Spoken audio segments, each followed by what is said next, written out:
Salam dostlar, hər vaxtınız xeyir olsun. Bugün 20 aprel 2026-cı ildir. Hava yağışlıdır, arılar da biraz agresivdir. Və bu arıya mən baxış keçirdim, 10 çərçivəni tamamilə doldurub. Divar çərçivəsi xaric 9 çərçivəsində yumurta var. 6 çərçivəsində təxminən qapalı, 3 çərçivəsində də larva və günlük olan yumurta var. Arıya təcili olaraq qat atılmalıdır, çünki arı artıq betiyə meyllənib. Yəni beti üsküylərinin yerlərini aydın şəkildə görmək mümkündür. Lakin mən qat atmaq istəmirəm. Fikrim nədir?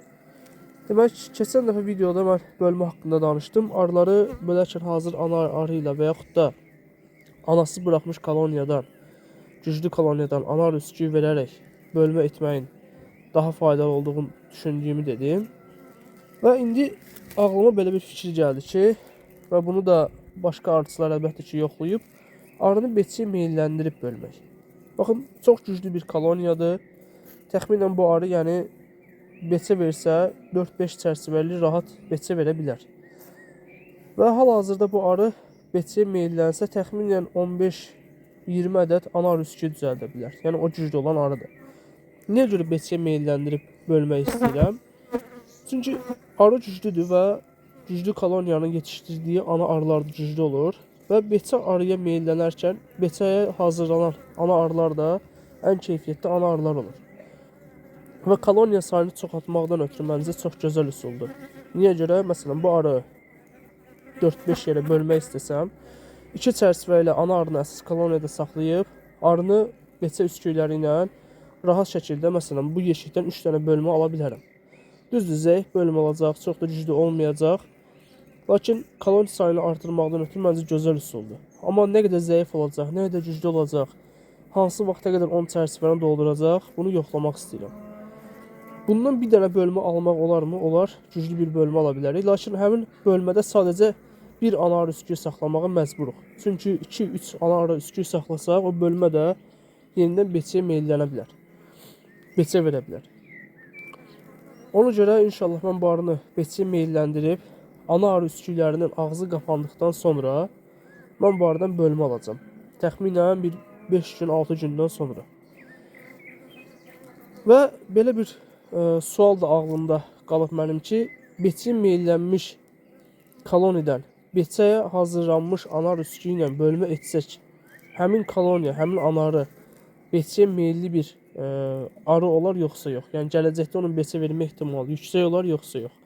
Amma belə bir fikrim də var ki, bu ağlımdakı suala ən yaxşı arı cinsini belə, yəni beçəyə meyli az olan arı cinsini belə biz sıxlaşdırsaq, məcbur etsək, o arı beçəyə meyllənəcək. Yəni bu beçəyə meyllənmək bu arının beçəyə meyilli olması demək deyil, arının məcburiyyətdən beçəyə meyllənməsi deməkdir. Çünki sıxlaşdırmışam.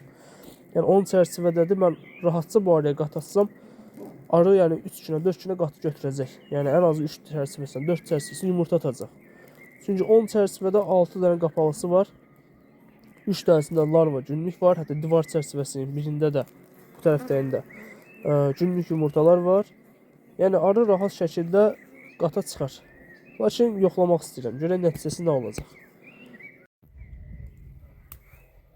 Salam dostlar, hər vaxtınız xeyir olsun. Bugün 20 aprel 2026-cı ildir. Ayın 15-də mən bu arıya mərtəbə atmışdım. Səhv eləmirəmsə 4 dənə pətəklə. Burada fikrimdən çıxdı, boş çərçivə qoyacaqdım. Belə də qaldı. İndi baxaq görək arı mərtəbəyə qalxıbmı? Ana arı yumurta atıb mərtəbəyə ya yox. Hava düzdür, yağışlıdır biraz. Biraz hava soyuqdur, amma vay vay vay. Pətəyə yapışdırıblar kisəyə. Həm bəsləmə eləmək istəyirəm arını, həm də baxmaq istəyirəm görüm pətək əlavə eləməyə ehtiyac var, yoxsa yox. Arının vəziyyətinə belə baxıram, arı yuxarı çıxıb. Verdiyim bəsləməni yeyib. İndi baxaq görək yumurta atıb yoxsa yox. Səhv etmirəmsə bir dənə yumurtalı çərçivə buradaydı. Qalanları qabarmış pətəkləri idi.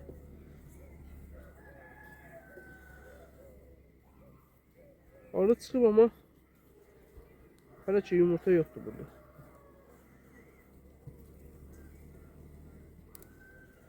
Artıq mən arılara, mərtəbə çıxan arılara xam pətək verməyə başlayacağım.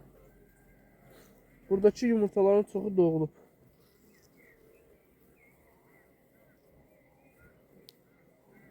Ama ana arı hələ ki yuxarı çıxıb yumurta atmıyor.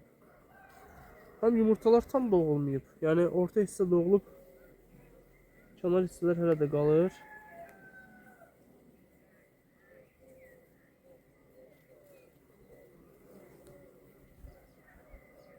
Yox, günlük yumurta hələ ki yoxdur.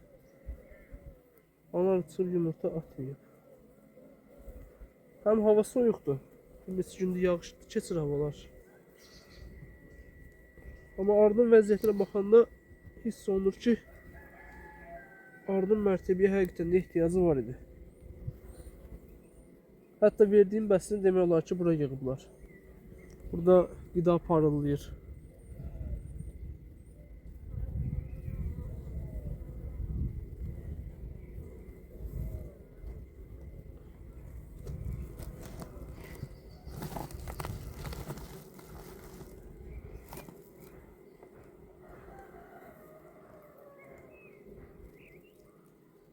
Verdiyim bəsim buradadır.